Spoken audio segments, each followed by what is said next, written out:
All right, hey guys, can you tip it up a little? Yeah, that's all right. You want it up a little bit? Gotta get my camera angle right, I guess, you guys. Is that better? Right. Hey guys, how you doing? It's the Honeydew Carpenter and the always beautiful Mrs. Honeydew Carpenter. We're up here on our mountain up in North Idaho in the Pacific Northwest. And we're staying toasty warm. And we're staying toasty warm with this rocket stove that was basically the brainchild of a good friend of ours, Julie, and she wanted me to create a stove for her little off-grid cabin. And who knew that 5 years later it would morph into this. If you haven't watched that last video that we put out with the thermal images of our cabin and of the stove, they're just absolutely incredible. Someone did make a mention of a comment on the video that the date and time on the camera was wrong. It was, I guess that's the manufacture date of the camera or whatever. Excuse me. A friend of ours had ordered the camera and whatnot and let us borrow it, and we never did set up the date and time. So it shows that the date was back in June of last year, and this cabin and this stove didn't even exist then, so. Right. But anyway, there's some really pretty powerful images on that one video, and I just wanted to talk about it a little bit. One of them, when you shut the lights off, it has a perfect donut, red donut on top, and it typically burns just about that hot. Like it's that hot now, and if we could turn off the lights, the top would glow red. We can't turn off the lights Yeah. because right now it's just all daylight that we have. Yeah, the sun is out, so. And I don't have the proper blinds to And block out we have this everything. big window in there. But it But- is an amazing thing to see. It really is. The fact that you can just go cut down a live tree and put in it and it'll burn wet wood is amazing in and of itself. This stove, as far as a survival tool, is like a prepper's dream. I know it saved us this winter. There's no way we could have stayed up here in the Pacific Northwest with the winters that we get in an uninsulated house. If you've watched our build videos of building this house, we started in like October and November, and we moved in halfway through December before it was even done. It's still not done, but we were just fighting snow trying to get a shell up so that I could get the rocket stove in here, and I was just hoping and praying that it would work and it would do enough to get us through. And it's better than he thought. Yeah. I am amazed with this stove on how easy it is to work, how easy it is to light, how easy it is to keep going, how it stays warm in the burn chamber so long that it's just amazing. Right, and I know Julie has been doing some videos as well. They had moved, they have an off-grid cabin on their property, but they also have a house on the property. When we met Julie, the house was rented out, and her and her girls were living in the off-grid cabin, and it was kind of, they needed a heat source, and so I did what I could to basically take junk out of a junkyard, you know, an old air compressor tank and an old hot water tank, and I put something together for them, and it worked. It ended up not working or failing just simply because I used a 1/4-inch steel burn chamber, And of course the temperatures in these gets way hotter than steel can handle, and so it ended up melting out. And so, but with this new and improved core that I've put in out of a 3,000, 4,000 degree refractory mix, it just performs flawlessly. And so anyways, I just wanted to talk a little bit about those thermal images. If you look at the thermal images of the house, we did put some temporary insulation. I call it putting a stocking cap on the building in the roof. It is fiberglass insulation, which I hate. I'm going to replace it with Aircrete this summer. But on those thermal images, you can see the difference, how much energy that insulation is really holding in. And if you look closely at them, you can look at the windows and the door and whatnot, and they are more insulative than even the sheeting around it. But it's just crazy when you think how small this stove is. It only has a 7x7 burn chamber, so you can only fit 2 or 3 small logs, about that big around in it. And the amount of BTUs and the amount of heat that you get out of that wood is incredible. So let's see if we've got any comments and who we've got going on. One thing I want to say about those thermal images too is that when you see the house, it's totally uninsulated. That is why it's so bright. And Right. you can tell the roof is not as bright as the rest because everything else is uninsulated. Ken Nelson says liked, subscribed, and shared. Ken, that's awesome. Thank you so much for that. Lisa says, hello from Michigan. Could you talk about the organic mix for Aircrete? Does it use cement? Thanks. I also looking for the individual chapters for sale. I hope you are well. Okay. I'm glad you said that. Because we were just we're shotgunning things right now, and Mrs. Honeydew and I are going up. If you follow us on Instagram, I posted an Instagram shot. We went up and we got the sheet metal presses and everything all set up, and we started bending up the stoves and whatnot so that we have the materials for all of our patrons on Patreon. And one of the things that we had mentioned was breaking the chapters up, because there's there are a lot of people out there that are just hungry for or rabid about rocket stoves and whatnot, and they understand that kind of out there in the ether, all the information about them is they're finicky at best.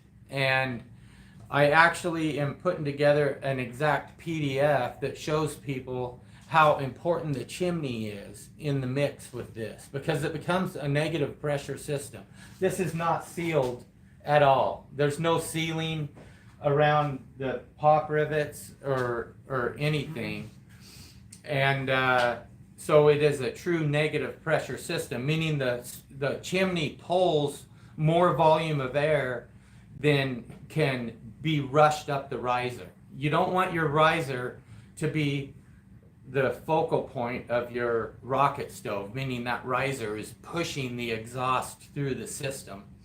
Because typically what ends up happening, guys, is all the energy gets lost in whatever bench or reservoir situation you have with your exhaust. And heat energy is what keeps that air moving. And so I have this configured in a very specific way. Now, at Julie's cabin, we ran it through a bench, but you have to use a valve. And that valve can only be an 80-20 valve, meaning at least 20% of the straight hot exhaust has to continue out the chimney to keep that chimney warm so that it pulls hard enough to maintain the negative pressure and pull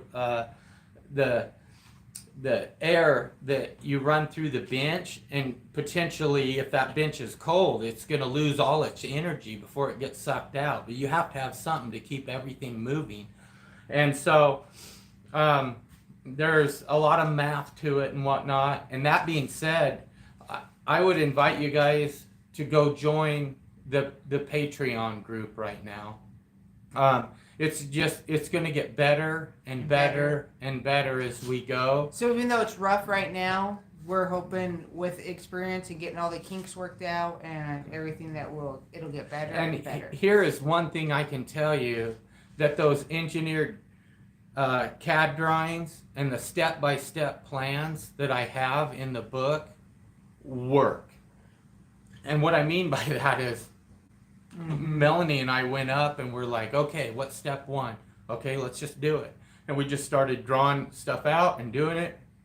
And within an hour, we had an outer shell bent up and it was awesome. And roughed out. It was awesome. It really, really does work.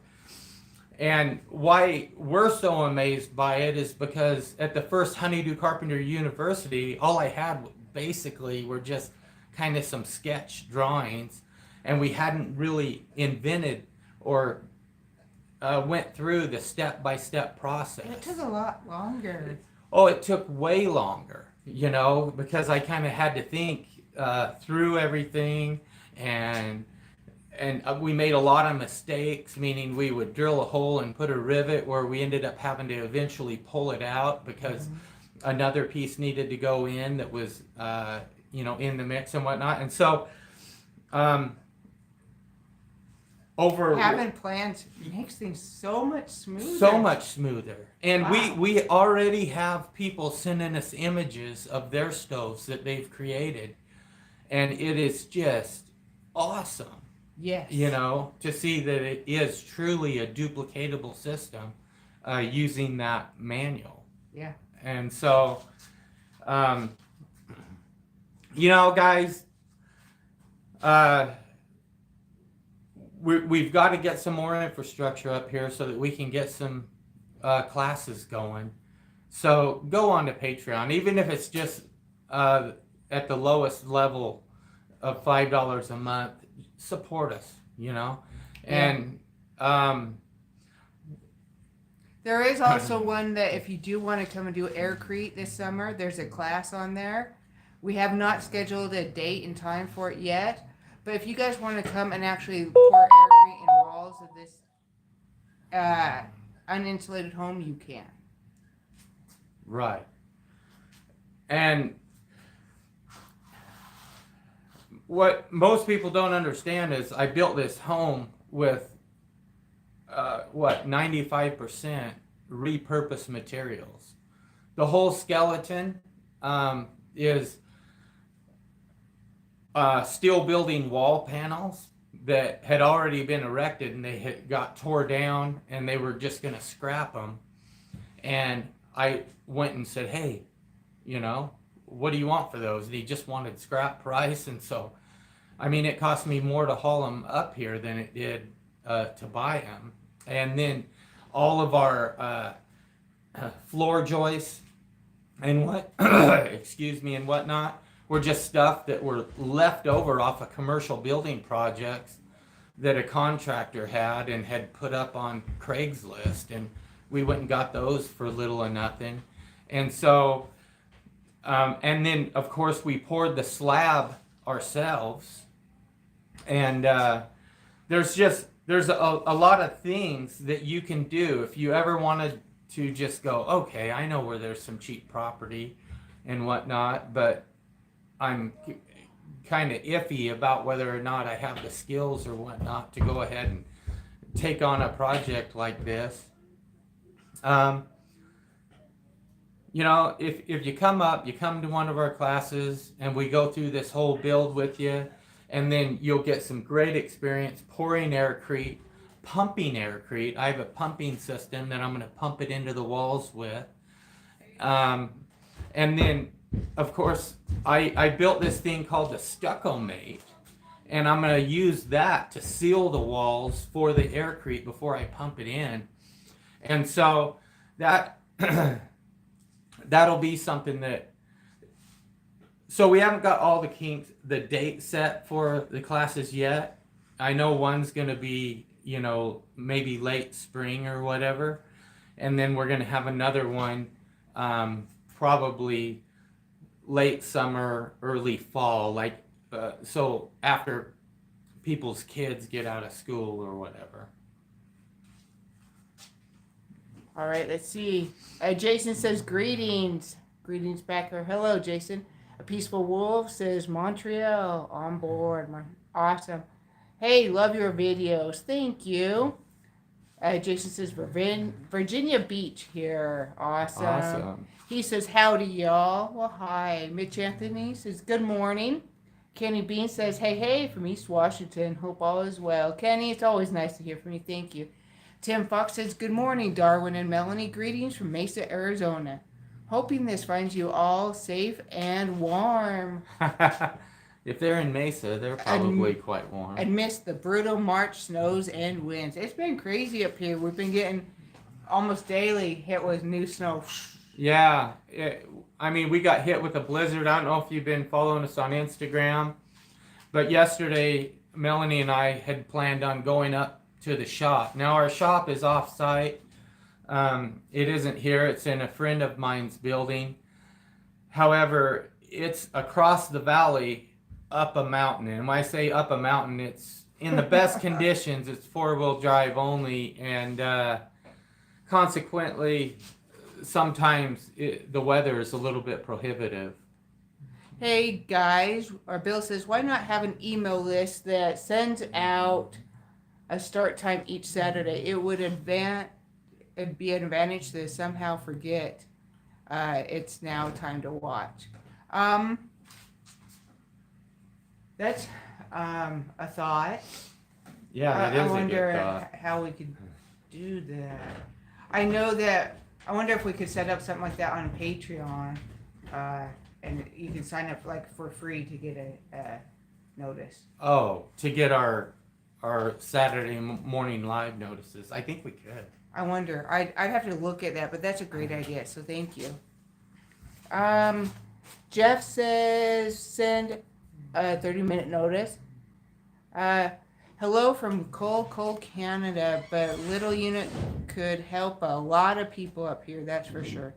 We really believe it could, so you guys need to share the heck out of this and let everyone know about it so that they can get it and start building one themselves, because we believe it could help so many people. And eventually when I get if I can get enough Patreon subscribers and get enough revenue coming in so I can build an on-site shop, because it's just logistically a little bit prohibitive, but I really would like to start building these stoves for people, and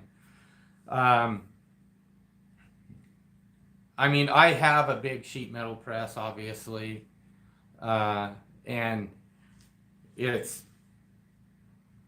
something I would really consider doing, because something like this, it's easy to go out for a good stove and spend between $5,000 and $7,000, and it's not even close to being able to do what something like this can do.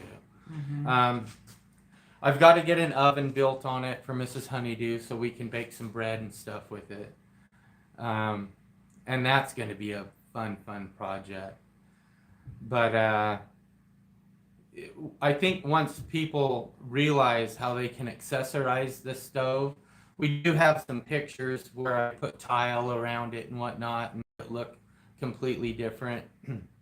In fact, when we first put this in, from here down was painted black with a 600 degree, which it didn't hold up to in this configuration, but it was painted black with a 600 degree, not stove paint, but like for a grill or whatever. And when I put the tiles around it and they were set back away from it a little ways, then fresh air would go up along the side and it would create a a natural vacuum up, and the paint did stay black the whole time. The only time, when I originally put this in, you saw there was a big white spot right there. My Aircrete riser got a pinhole in it, and so it started torching out right there. And consequently, that was a happy accident, because the riser that we're using now is awesome. It's the best riser I've ever built, and now I do it with a perlite mixture and the same refractory mix, the same 3,000-4,000 degree refractory mix that I use in the core of the stove. So it weighs like 55-60 pounds, but it is awesome. Right. All right. So Jason says, I love the thermodynamics. Thank you so much, Darwin and Melanie. Jason, you're so awesome. Thank you. Dirk Perron, I have added our 17 heated our foot house with all winter with your rocket stove with the Aircrete chimney is a must. Yes, the Aircrete chimney is a must. It is. It's a complete set. So you can't just take one little part and expect it to work without all the components together. Right. And so how I want people to think about the chimney in this particular stove is it's more like a vent pipe on a gas appliance. In fact, we only have a 4-inch chimney in here. We have 2 sections of 5-inch Aircrete double wall insulated, and that acts as a secondary riser, essentially, or I call it a vacuum because it pulls so hard. And then the rest of it is not completely uninsulated. It's got this 8-inch stainless steel shield around, and then a 4-inch vent pipe. It's not even stove pipe. It's just vent pipe. Mm-hmm. It's like galvanized vent pipe. And then I just poured Aircrete or perlite down around it, and I poured coarse perlite. So it's like the perlite nominal size is about 1/4 to 3/8 of an inch, and so it allows the air as it goes up that's hot to immolate out on the upper floor, and by the time it goes out the top of the chimney, it's only going out at about 100 degrees. So all of the heat energy from the wood ends up in our home. He says, how big a sheet metal press would a person need to self-make one of these stoves? Just a 30-inch one would be sufficient. In fact, the very first Do Carpenter University, that's all I had was one of those $600 Harbor Freight presses, and it worked, and it still works. I'm still using it for the smaller parts. I did go ahead and invest in a larger one that's almost 5 feet wide, and it's a roller shear brake all in one, just like that one. And this one is electric. It's automated, so you push a foot pedal and it goes, and so it's one that's meant more for manufacturing the stoves, which is what I would really end up liking to do, because I think they're just, but the fact that you use maybe 1/10 the wood is phenomenal. Yeah. We've been through maybe 2.5 cord this whole winter so far, and our house, if you look at those thermal images, it's just, when we get the Aircrete insulated walls in here, I'm gonna have to put a bench of some sort to absorb the energy before it goes up and out, so that we can just run it for maybe an hour and a half in the morning, and then let the bench radiate out heat the rest of the time. but now it's in a good configuration for us. So D10 says that the email notice would really help the YouTube algorithm well to promote your channel. That's very true. And we've actually been getting people saying they're not getting the notice that we're going live or that there's new videos out. And my daughter pointed out something to me that if you go and when you click the bell to get notifications, it lets you know. But if you go into that a little further and it pops up and it says all or just some or whatever. So if you want to make sure you get them all, go in and check on that. And yeah, there's like a little 3-dot hamburger thing or whatever. And click all. Yeah. But I love the email idea, and I'm really going to look into that. Okay, says, Darwin, do you mean awful as in full of awe, or awesome, there is some awe to it? There's some awe. Yeah. I mean, I invented this stupid thing and built it, and my jaw is on the ground half the when Melanie was truly worried about a month ago. She was like, are we going to have enough wood, because our wood pile was going down? And I'm like I said, I think it'll burn wet wood. And there was a block of wood that I'd been using as a chalk block behind the wheel of a trailer that was sitting out there under the snow, and I went and beat it off and brought it in and threw it on the ground by the stove. And I was going to let it, just at least the outside dry off a little bit or whatnot. And I went out to do something else, and I came back in. I'm like, where's that piece of wood? I want to burn it. And see if she goes, oh, it's in there. Melanie threw it in the stove. And it was burning it. Said it would burn. And so then it does burn. We decided to go down and cut a tree down from a grove of trees we have down below our house and start burning that. And, there have been a lot of, I had made some claims that it might be turning the steam. I mean, guys, you got to understand, when I hit it with an axe, hit that wood, water splashes out the sides of the axe. So it's like probably 70% water or something, But,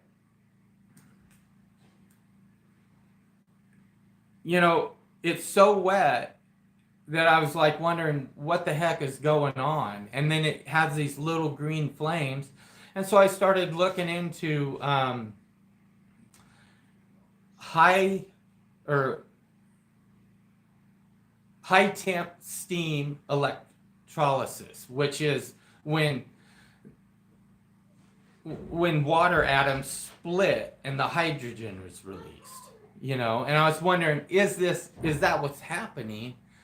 And you look into it, and between 750 degrees Celsius and 900 degrees Celsius is when that steam is hot enough that it can do that and it can flash off. And I mean, my stove, it operates at that temperature, all the time. And so I started looking into it, and I'm like, people are like, well, no, there's no way it's getting that hot to do that. That has to be over 2,000 degrees Celsius. And they are right, for it to just happen with just straight steam without any electrolysis and going through a filter. They're absolutely correct. However, I mean, I'm a realist, right? And what do you never do? When you have a fire, a grease fire, what do you never do? You never throw water on it because it explodes. Now, does the grease fire or even diesel burning, does it explode on its own if it's burning? No. Does the water explode on its own? No. But you throw them together, and then what you end up having is this high temperature steam, and it's mixed in with all these other carbon molecules from the fuel. And if you understand how a fire triangle works, when you have the carbon and you have the heat source and it explodes, it has a flash for just like a split millisecond where it comes apart, and it's way over the 2,000 degrees. Isn't it amazing that he has all this stuff in his head? Yeah, it's way over the 2,000 degrees. So if you take those carbon molecules and mix them in with a bunch of molecules of high temperature steam, and they're right beside it, and it explodes, a certain percentage of that hydrogen is released. And that's, of course, you can't use a grease fire or whatnot to release hydrogen and then collect it and burn hydrogen or whatnot. It just happens in that environment. Well, the same thing happens inside this stove. The wood gases from the wet wood is mixed with the high temperature steam, and when the wood gases get to the back of the stove and flash, it flashes a certain percentage of the hydrogen out of the steam, and it's pretty incredible when you think about it. It really is. So Lori Green says, "Happy Saturday from South Carolina." Hello, Lori. Thank you. Lori is an alumni from the very first Do Carpenter University, where we were going through the invention process. These stoves had never been built before, and there were a few people around the country and Canada and whatnot that came down to Idaho Falls and had enough faith in us to put forward enough money so that we could get the materials, and they came down and we built stoves for everybody, and it was a fun time. Jim Allen says, "Hey, from the San Diego mountains, just refilled the 250-gallon propane tank. Looking to not doing that again next year. Ordered the refractory cement yesterday. Go Jim Allen. That's awesome. You go. Yeah. We're hoping you found it for a good price. Yeah. Lori G says, hope you all are well. Right. That's awesome. Bill says, love the way your kids walk around barefoot. Says a lot about this stove. Yeah. It does. It really does. They do go around barefoot a lot, and I'm like surprised, but it's really not that cold. It really warms up the place good. Yeah. On the cement. And even if we go grocery shopping, and we have to be gone we have to be gone a couple hours to go grocery shopping. It's not like just down the corner anymore. The stove, we're gone 2 or 3 or 4 hours. The stove will go out, but you come in and it's not completely uncomfortable because it's heated up the cement floor around it, and that mass keeps giving off some heat for quite a while. And I've never, even if you let it sit 8 or 10 hours, the core in the stove is still warm and giving off heat, and consequently when you go to start it up, we never get smoke in the house or anything. It just starts fluing right away. It starts rocketing immediately. It is actually quite amazing because you don't know that we burn. You can't smell it, honestly. It's amazing. Not like when we walked my buddy, where our offsite shop is, in their house. We walked in their house. We're like, oh, that smell, that someone's burning a wood stove. That's just how most people's homes smell that have a wood stove in them. It is. I mean, it is what it is. But Lori says, hope you all are well. Oh, love the way. Oh yeah. Jim Allen says $600 for the refill. The payback will be less than a year. Oh wow, Jim, that's insane to refill. Wow. Yeah. See, that's Jim's been the one helping us so much on the stove and right. finding places to find everything. So thanks, Jim. And hopefully that you don't have to do that all the time. And the thing about this stove is it's so little.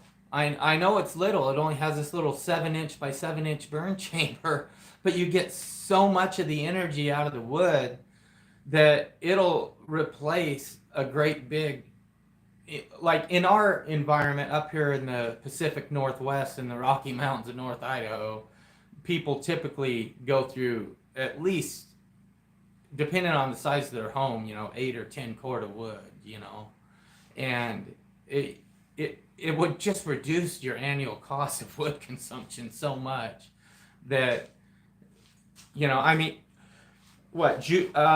Lori Green one time we shipped her stove out to her in South Carolina or whatever, and she opened it up. She's like, sent us an email, and she goes, I feel like I got a $5,000-$6,000 stove. And I'm like, well, you actually do. You know? Right? All right, Susan says, I saw your daughter run up the stairs in shorts and bare feet. It's got to be warm. Yeah. It is. None of our kids have shoes or anything on half the time around here. Right. Because it does keep us nice and warm. It's kind of cool that way. Oh, he's going to put some more in there so you guys will be able to hear the roar. MC says heat, fuel, and oxygen. I'm going to move the camera so you guys can see.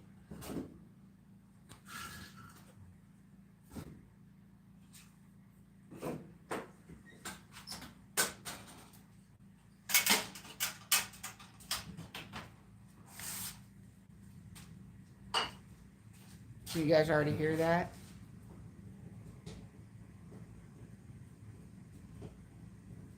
Yeah. Isn't that amazing? I Yeah. love it. So it was just down to, it had almost gone out. It was just down to like coals. And so, yeah, we're at like 424 degrees on the top. Let's wait about a minute. All right. A peaceful retirement says, I appreciate the scientific vulgarism of the flash process. Whatever that means, I'm sure you wonder. Hi. Laura Green says, how is the stove working and holding up after all this time? Heath asked Lori. A peaceful retirement says, amazing burning green wood without creosote, right? Good morning from the Ozark Mountains, north central Arkansas. Good morning, William. Hey, William, how you doing, buddy? Another alumni. Right? The Wickershire project off-grid. In 1 week time, our solar went from 1,800 watts to pulling over 3,400 watts at 65 amps. Our 48-volt battery is supercharging. Now I'm running electric heat from a 9 a.m. to 6 p.m. Wow. That's cool. Mark says, you guys are great. Have you had a chance to try shooting the temperature of the back of the stove through a pipe yet, avoiding the flames? This morning, I shot a temperature back there. I let it there was just like an inch or so in the bottom of coals, but the box was just glowing red, like a hot glowing stick of steel or whatever.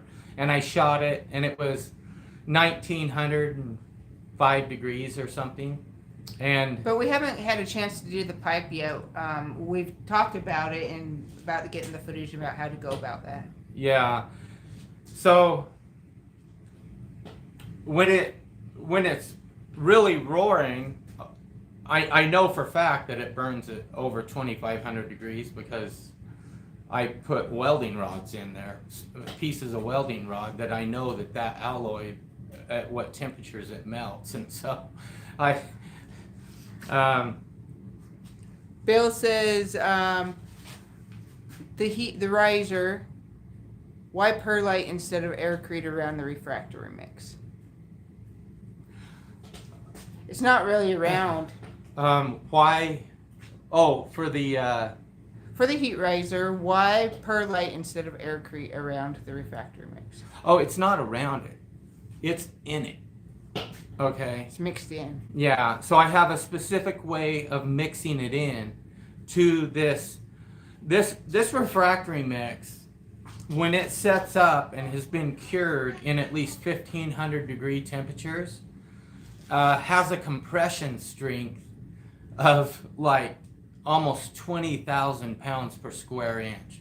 This stuff is denser than soapstone. It's super heavy. It's denser than any cement or concrete out there. And so it's a really strong material. So, I leave it in its just normal, state for the burn box. But your riser, you want it to be less dense, and you want it to be insulated, essentially. And so I'm able to use perlite to create air pockets all throughout, millions of little air pockets all throughout the riser, and turn that refractory mix into a riser, and it works good. But you have to do it in a very specific way, right? Yeah. So, but it is amazing. And Mitch says you must have to add wood quite often. I wouldn't really say it's quite often. Every hour and a half, 2 hours. yeah. Sometimes more, depending on the size. So If we do on. the kindling that you just saw him throw in that was ready, we will have to add a little bit more a little sooner.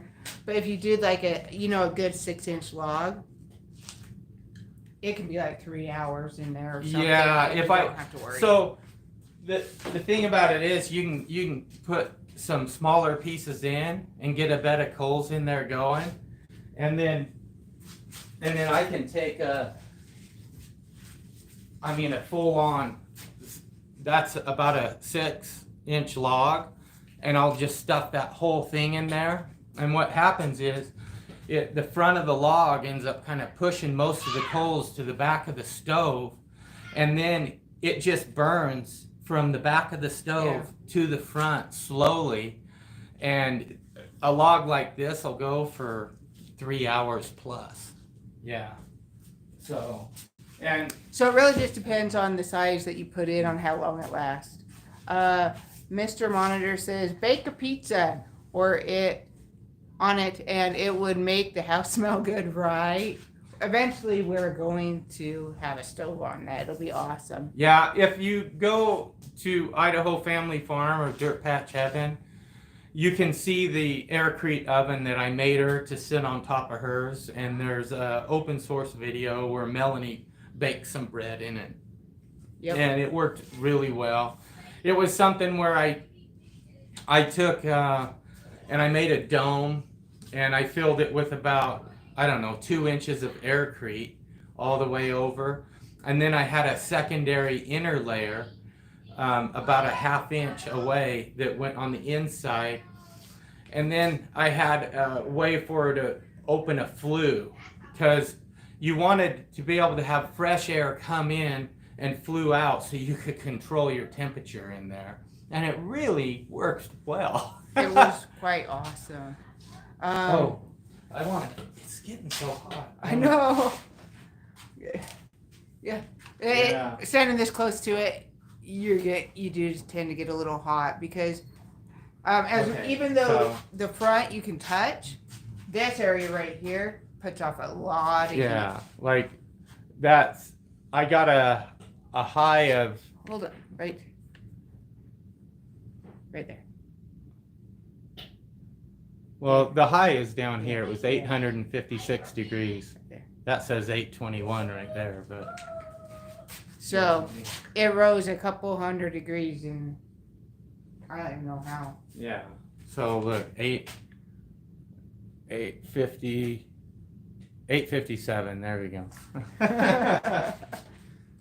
It's awesome.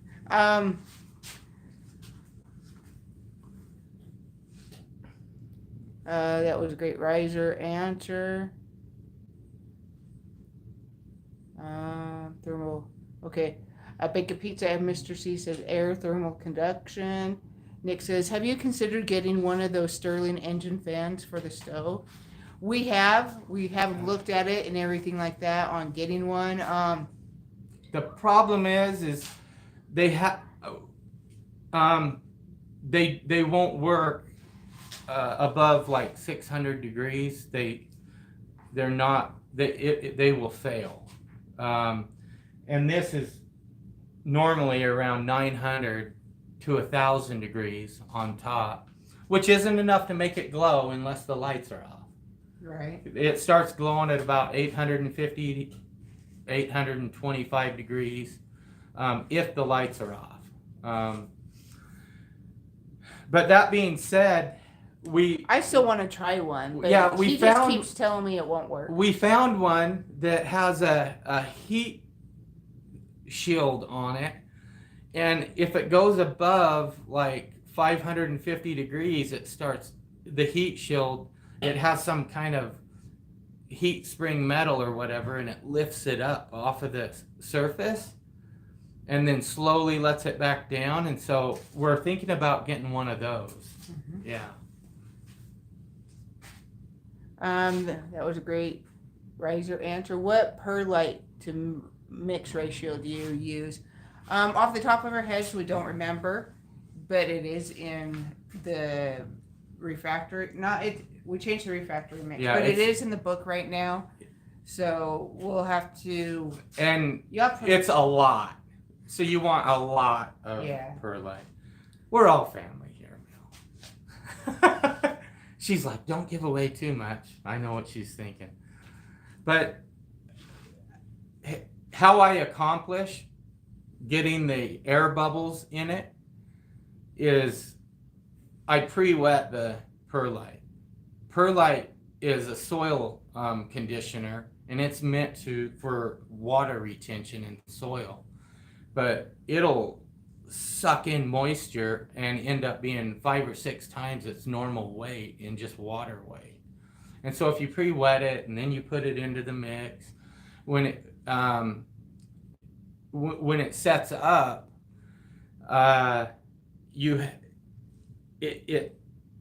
when it sets up, it'll have a water pocket in there. And when the cement is flashing off, it does its thing and it wants to evacuate water. Because of all the little water pockets, though, a lot of the water gets left in there. And so when you put it on the stove, you have to cure it slowly when you put heat to it.